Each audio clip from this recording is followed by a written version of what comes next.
Hi dear students, मैं पवन Tiwari Chandra institute के YouTube channel पर आप सभी का हार्दिक स्वागत करते हैं। तो एक नए टॉपिक के साथ आज मैं फिर आपके सामने उपस्थित हुआ हूँ। टॉपिक देख पा रहे हैं आप, मैंने लिखा है साधारण ब्याज, और इस साधारण ब्याज का मैं लेक्चर पहला यहाँ पर रख रहा हूँ। एक ऐसा टॉपिक जिसको जब पढ़ते हैं तो होता तो सिंपल इंटरेस्ट है, लेकिन होता बहुत इंटरेस्टिंग है। कुल मिला के जितने भी इसमें स्ट्रक्चर है, हेडिंग है, आप देखेंगे कि कितना आसान होगा।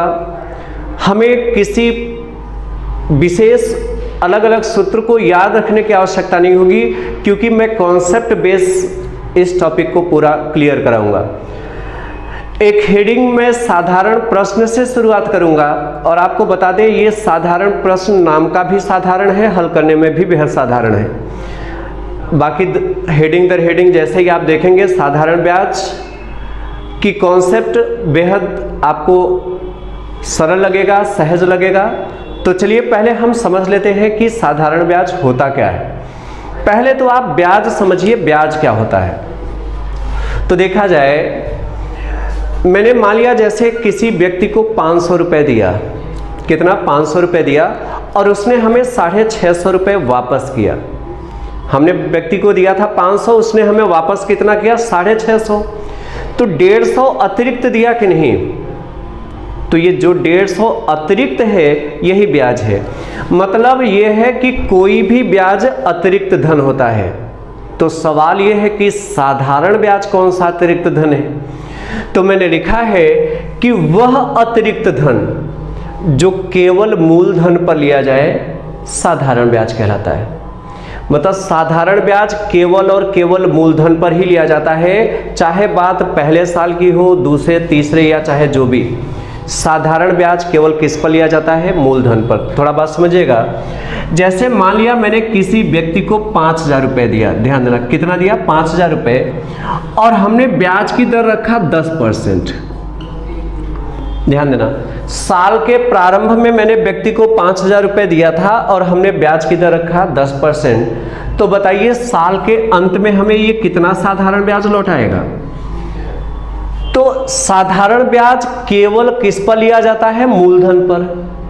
तो जो 10% पहले साल लगेगा, ये 10% केवल किस पर लगेगा? केवल मूलधन पर। ये 10% केवल मूलधन पर लगेगा। तो मूलधन है 5000, और जब 5000 पर 10% ब्याज लगाएंगे तो डेफिनेट आ जाएगा 500 रुपये। डबल जीरो कट जाएगा, 500 आएगा। तो यहाँ जो एक साल का ब्याज बना वो 500 रुपये। मान लिया दूसरे 2 साल का निकालना है, तो दूसरे साल भी 10% ब्याज केवल मूलधन पर ही लगेगा। मतलब दूसरे साल भी 5000 का 10% ही होगा, मतलब वहां भी 500 आएगा। तीसरे साल भी 10% लगेगा 5000 पर ही। साधारण ब्याज केवल मूलधन पर लिया ही जाता है, मतलब तीसरे साल भी आएगा 500।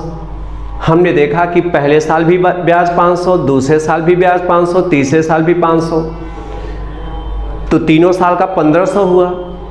तो अलग अलग निकालने की आपको आवश्यकता है ही नहीं, बस आप केवल एक साल का ब्याज निकाल लीजिए, और फिर जितने साल का निकालना हो गुणा कर दीजिए, डायरेक्ट उत्तर आ जाएगा। तो एक साल का ब्याज हुआ 10% 5000 पर, तो 5000 का 10% आया 500, ये हुआ एक साल का ब्याज। और जैसे 3 साल का निकालना है तो 3 से गुणा कर दीजिए, यही सूत्र हो गया। कैसे? ये 5000 मूलधन है, तो मूलधन को हम P से इंडिकेट किए हैं। ये 5000 मूलधन है, ये 10 क्या है? दर है, R, यहाँ बीच में गुणा है, गुणा लगा दीजिए। अब फिर गुणा है, गुणा लगाइए। 3 क्या है? समय, टाइम। देखिए 5000 मूलधन है P, 10 दर है R, 3 समय है T। तो मूलधन गुणा दर गुणा समय, अब बटे में कितना है? 100।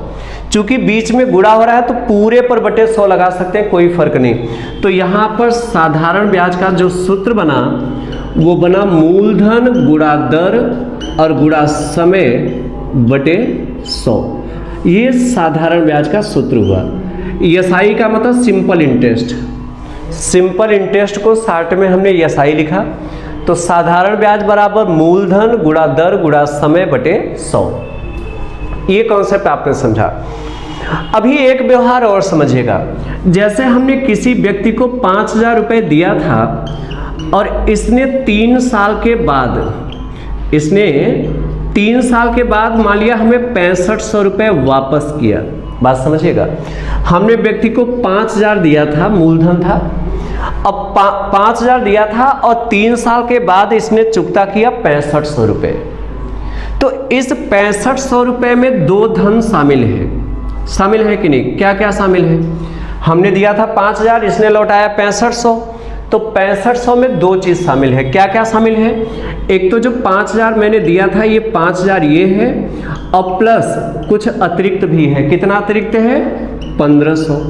और जो अतिरिक्त होता है उसी को ब्याज कहते हैं। तो ध्यान देना, हमने 5,000 दिया था, 3 साल के बाद 6500 इसने जो लौटाया, 6500 में 2 चीज शामिल है। एक तो 5,000 जो मैंने दिया था ये 5,000 है, और प्लस 1500 जो अतिरिक्त है ये ब्याज है। तो ध्यान देना, 6500 में 2 धन मिक्स होने के कारण हम इसको पढ़ते हैं मिश्र धन। ध्यान देना, 6500 में 2 धन मिक्स होने के कारण हम इसको पढ़ते हैं मिश्र धन, और हम इसको इंडिकेट करते हैं ए से। तो मिश्र धन में 2 चीज शामिल होता है, एक तो मूलधन P शामिल होता है, और दूसरा जो ब्याज है ये SI है, सिंपल इंटरेस्ट। तो ध्यान देना, मिश्र धन में 2 चीज शामिल होता है, मूलधन प्लस ब्याज। और नाम मिश्र धन इसलिए पड़ा क्योंकि इसमें 2 धन मिक्स होते हैं, एक मूलधन और दूसरा ब्याज। तो ध्यान देना, मिश्र धन बराबर होता है मूलधन और प्लस ब्याज। अब बात समझिएगा, मिश्र धन बराबर मूलधन और प्लस क्या होता है? ब्याज। अब समझिएगा, पहले तो आप ये समझ लीजिए कि P और A का मतलब क्या है। एक्चुअल में दोनों अमाउंट ही है।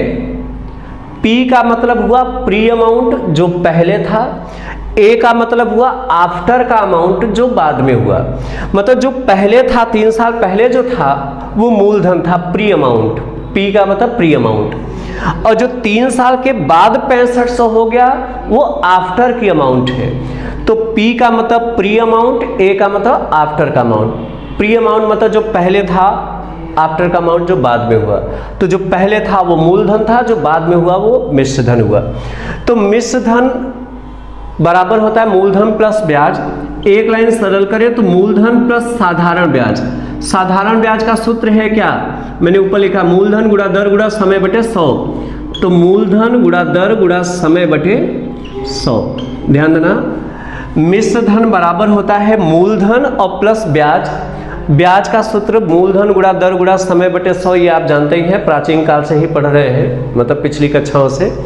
तो ध्यान देना, अभी इन दोनों में P आपको कॉमन दिखा, और जब P कॉमन करेंगे तो यहां से बचेगा 1 और प्लस। ध्यान देना, दोनों में P कॉमन था, जब P बाहर करेंगे तो यहां से 1 बचेगा, प्लस P बाहर हो गया तो यहां से बचा RT बटे 100। बात समझ है ना? दोनों में P कॉमन था, बाहर किया तो यहां से बचा 1 और प्लस P बाहर हुआ तो यहां से बचा RT और बटे में 100। एक लाइन और हल करिए तो 100 का गुणा 1 में तिरछा गुणा करिए। 100 का गुणा 1 में कितना आएगा? 100 और प्लस RT और पूरे पर बटे लगा दीजिए 100।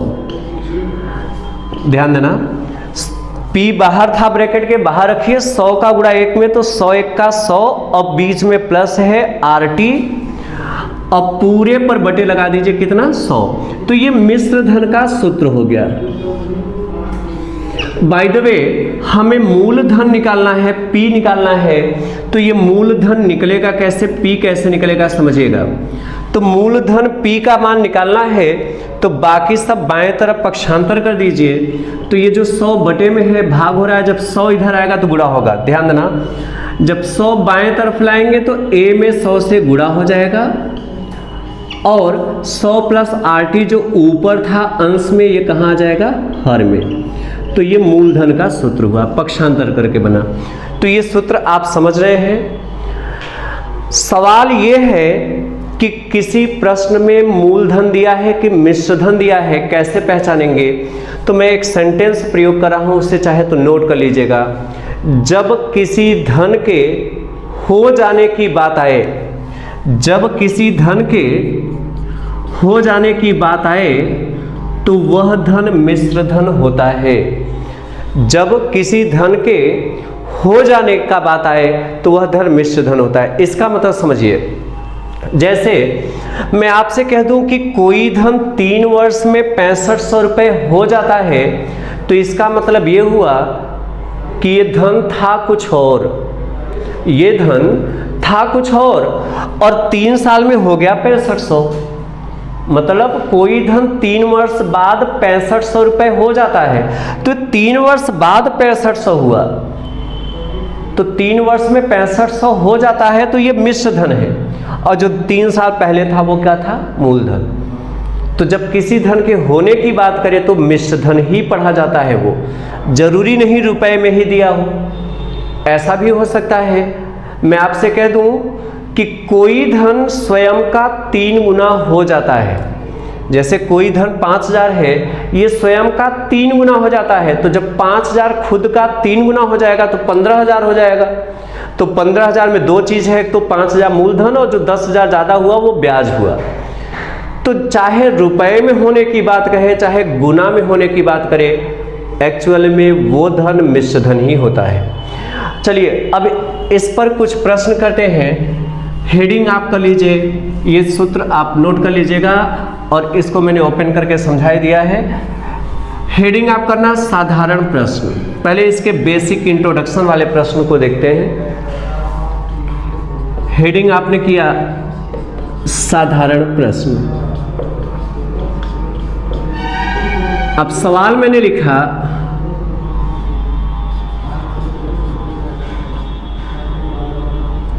किसी धन का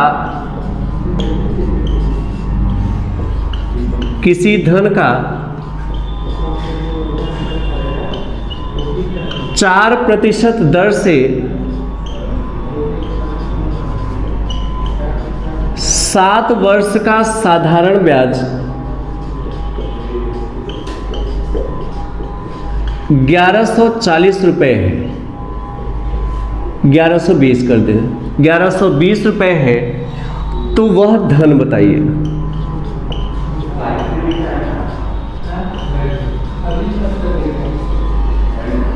तो चलिए ध्यान देना, आपके प्रश्न में क्या दिया है। हमने लिखा है किसी धन का, ये धन नहीं पता, मतलब पी नहीं पता, किसी धन का 4% दर से, ये आर पता है, 7 वर्ष का टी पता है और साधारण ब्याज 1120 रुपये है, मतलब एसआई पता है। ध्यान देना, हमें साधारण ब्याज पता है 1120 रुपये, साधारण ब्याज 1120 है, समय 7 वर्ष है, दर 4% है, मूलधन निकालना है। तो सूत्र आप जानते हैं, साधारण ब्याज बराबर मूलधन गुणा दर गुणा समय बटे 100 होता है, यही होता है ना। अब बताइए हमें साधारण ब्याज पता है कि नहीं। साधारण ब्याज 1120 रुपये है, तो ये जो साधारण ब्याज है ये कितना है? 1120 रुपये है। ये मूलधन नहीं पता, ये तो निकालना ही है। कोई धन, ये मूलधन नहीं पता। दर पता है आर, दर कितना है? 4% और टी मतलब समय पता है 7 वर्ष और बटे कितना? 100।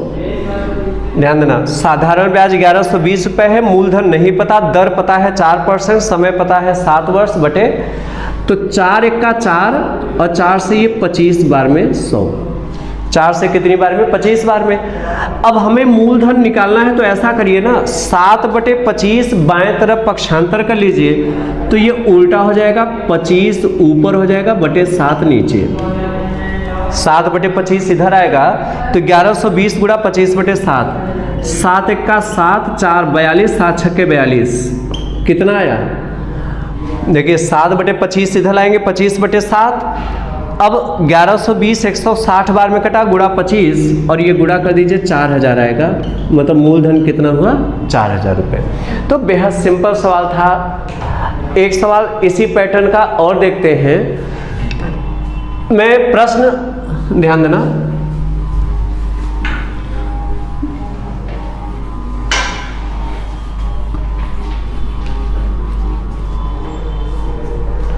हमने लिखा है 4,000 रुपये का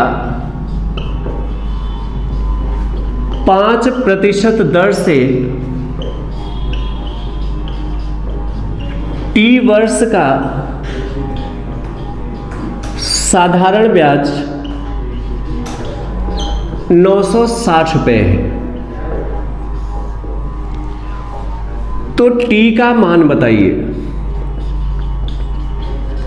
अभी केवल इंट्रोडक्शन देख रहे हैं, ध्यान देना। 4,000 रुपये का ये मूलधन है। 4,000 रुपये क्या है? ये मूलधन है। 5% दर से आर है। टी वर्ष का साधारण ब्याज 960 है, मतलब साधारण ब्याज पता है 960 रुपये। तो ध्यान देना, हल करना तो साधारण ब्याज पता है कितना है 960 रुपये। ये मूलधन पता है 4,000 रुपये का, तो मूलधन हो गया 4,000 गुणा दर, दर कितना है 5% और गुणा टी मतलब समय, ये तो हमें निकालना ही है, बटे 100। तो ये 2 जीरो से 2 जीरो कैंसिल हो गया। ध्यान देना, 2 जीरो से 2 जीरो कैंसिल, ये जीरो से 1 जीरो ये भी कट गया। 2 जीरो से 2 जीरो कटा, 1 जीरो से ये कट गया। अब 96 यहाँ पर पड़ा है। अभी 4 पंचे 20, जब इधर आएगा तो 20 भाग हो जाएगा, ये बराबर हो जाएगा टी। तो 4 से 24 बार में 96, 4 से 5 बार में 20, 4 से 24 बार में और ये 4 से 5 बार में। तो 24 में 5 से भाग करिए, 5 चौके 20, 4 बचा, दशमलव बढ़ाएंगे 0 40, 5 अट्ठे, तो समय है 4.8 वर्ष। तो बेहद सिंपल पार्ट है। एक बार इसे केवल एक बार ध्यान से देखिएगा, क्लियर हो जाएगा। एक सवाल चलिए एक लास्ट कॉन्सेप्ट के लिए लिखते हैं।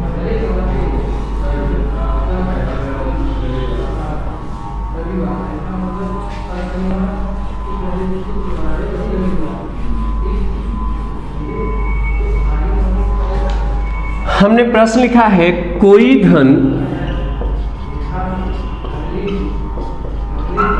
6% साधारण ब्याज दर से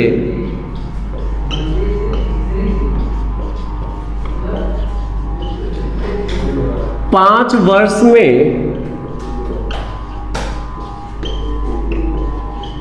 7800 रुपये हो जाता है। 5 वर्ष में 7800 रुपये हो जाता है, तो वह धन बताइए। चलिए ध्यान देना, हमने प्रश्न दिया है कोई धन 6% साधारण ब्याज दर से 5 वर्ष में 7800 रुपये हो जाता है। अभी अभी आपने नोट किया, जब किसी धन के हो जाने की बात की जाए तो वह धन मिश्र धन होता है। मतलब कोई धन है, ये धन नहीं पता, कोई धन मतलब ये मूलधन नहीं पता। तो जो कोई धन था वो 5 वर्ष में 7800 रुपये हो जाता है। वो कोई धन था कितना नहीं पता, कोई धन था कितना नहीं पता, लेकिन 5 वर्ष में हो कितना गया 7800 रुपये। तो जो 5 वर्ष में 7800 रुपये हो जाता है वो क्या हुआ, मिश्र धन।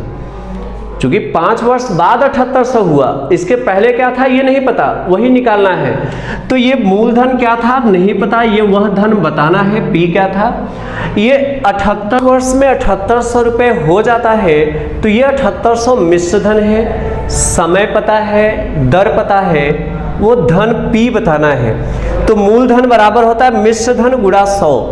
तो मिश्र धन है 7800 रुपये और गुणा 100 और बटे, देखिए बटे क्या है 100 प्लस दर गुणा समय। तो यहाँ से 100 और प्लस दर कितना है 6% और समय कितना है 5 वर्ष। तो मिश्र धन गुणा 100 बटे 100 प्लस दर गुणा समय। तो ये कितना हुआ 7800 गुणा 100 और बटे 100 प्लस 6 पंचे 30 कितना हुआ 130।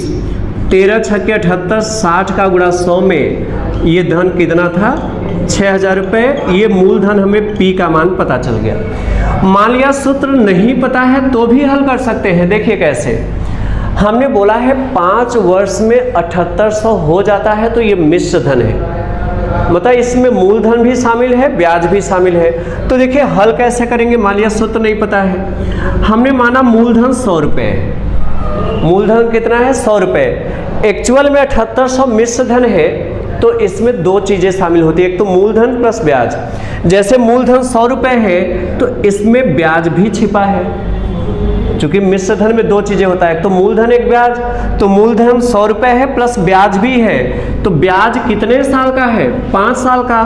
तो 5 साल का ब्याज 6% की दर से 30 रुपए हो जाएगा। बात समझिएगा, मूलधन 100 रुपए है और इस पर ब्याज भी बन रहा है तो प्लस हो रहा है, तो 5 साल का ब्याज 6% दर से 30 रुपए ये हो गया और 100 रुपए मूलधन था, तो 130% हो गया। मिश्र धन कितने परसेंट हो गए?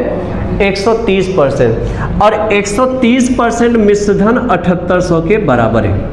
मतलब 130% मिश्र धन है, क्योंकि 100 रुपए मूलधन है प्लस 5% दर से 6 साल का ब्याज 30 रुपए ब्याज है, तो 100 प्लस 30 130% पर मिश्र धन 7800 है, तो 1% पर ये कितना होगा? 7800 बटे 130, 13 छक्के 78, 60। तो 1% बराबर 60 रुपए है, तो 100% बराबर हो गया 6000। चूंकि 100 रुपए मूलधन माना था तो 100% पर ये कितना आ गया? 6000 ये मूलधन है। तो आपने देखा ये बेहद आसान कॉन्सेप्ट था। तो यहाँ पर चूंकि कॉन्सेप्ट बताने में समय लग गया, वीडियो ज़्यादा लंबा नहीं करेंगे। अगले क्लास में अब अतिरिक्त भूमिका की आवश्यकता नहीं होगी, सीधा हेडिंग दर हेडिंग पार्ट को आगे बढ़ाएंगे। तो नेक्स्ट पार्ट को अगले वीडियो में मैं लेकर आ रहा हूँ। तब तक के लिए बहुत बहुत धन्यवाद। Thank you so much.